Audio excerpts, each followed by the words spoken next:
जय हिंद दोस्तों। 30 जनवरी 1948 की तारीख शाम का वक्त था। गांधी जी के ऊपर 3 गोलियां मारी जाती है नाथूराम गोडसे के द्वारा। महात्मा गांधी की हत्या वाले दिन जो हुआ उसे सुनकर आज भी लोगों का दिल दहल जाता है। बापू बिरला हाउस में शाम की प्रार्थना के लिए जा रहे थे।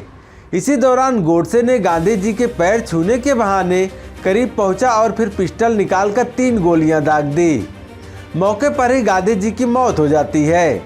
गोडसे ने उसी समय तत्काल सरेंडर कर दिया। गोडसे के पास से जो पिस्टल बरामद हुई थी वो कोई आम पिस्टल नहीं थी। ये एक दुर्लभ पिस्टल थी जिसका इस्तेमाल ज़्यादातर द्वितीय विश्व युद्ध में इटली के अलावा अन्य देशों द्वारा किया गया था। आज हम इसी पिस्टल के बारे में बात करने वाले हैं। चलिए जानने की कोशिश करते हैं। महात्मा गांधी की जान लेने वाली पिस्टल का नाम है बेरेट्टा हैंडगन। ये पिस्टल 7 चैम्बर वाली semi automatic M1934 Beretta pistol थी। कहा जाता है कि यह पिस्टल काफ़ी दुर्लभ थी और उस वक्त बड़ी मुश्किल से मिलती थी।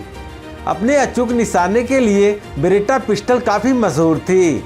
प्रथम विश्व युद्ध के दौरान दुनिया में हथियारों के निर्माण में बहुत तेजी आई।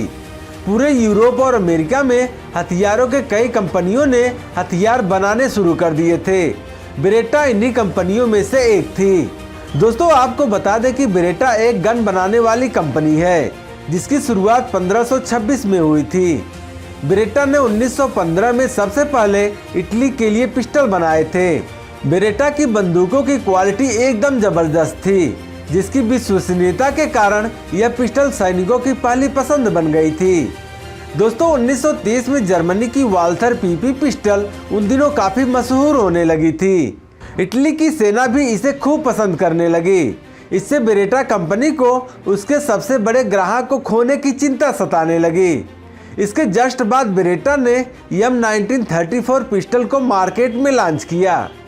बेरेट्टा M1934 पिस्टल एक कॉम्पैक्ट और हल्की गन थी। भले ही इसका आकार छोटा था लेकिन इसमें एक मजबूत कारतूस पैक किया गया था। पिस्टल की इसी खूबी के कारण दुनिया की कई सेनाओं ने इसे विश्वसनीय सहायक हथियार माना। ये पिस्टल इतनी मशहूर हुई कि द्वितीय विश्व युद्ध के दौरान बेरेट्टा कंपनी ने 10 लाख से ज़्यादा M1934 पिस्टल को बेच डाला। महात्मा गांधी की हत्या के लिए गोडसे ने जिस पिस्टल का इस्तेमाल किया था उसका द्वितीय विश्व युद्ध के दौरान एबीसीनिया में भी उपयोग किया गया था। ये बात गोडसे से बरामद पिस्टल के सीरियल नंबर को देखकर कही जा सकती है।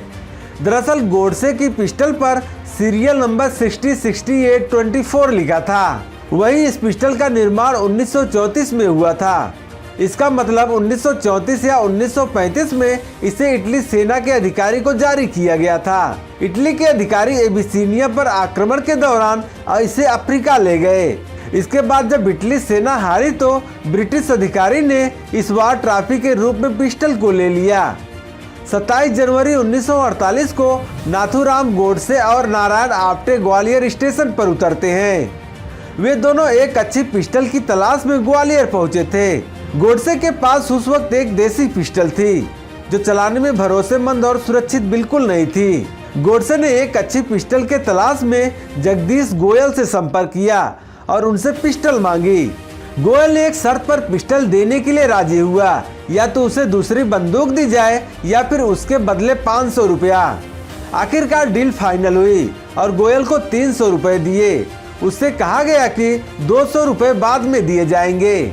हालांकि ये साफ नहीं हो पाया कि गोयल को कभी बचे हुए 200 रुपये मिल पाए या नहीं।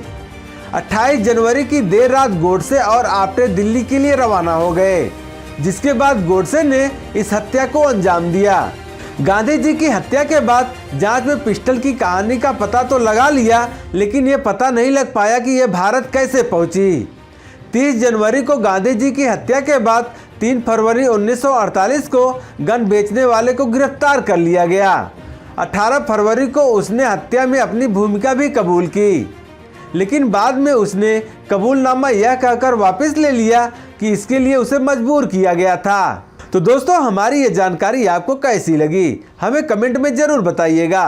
तो दोस्तों आपसे मिलते हैं नेक्स्ट वीडियो में एक और नई टॉपिक के साथ। तब तक के लिए जय हिंद।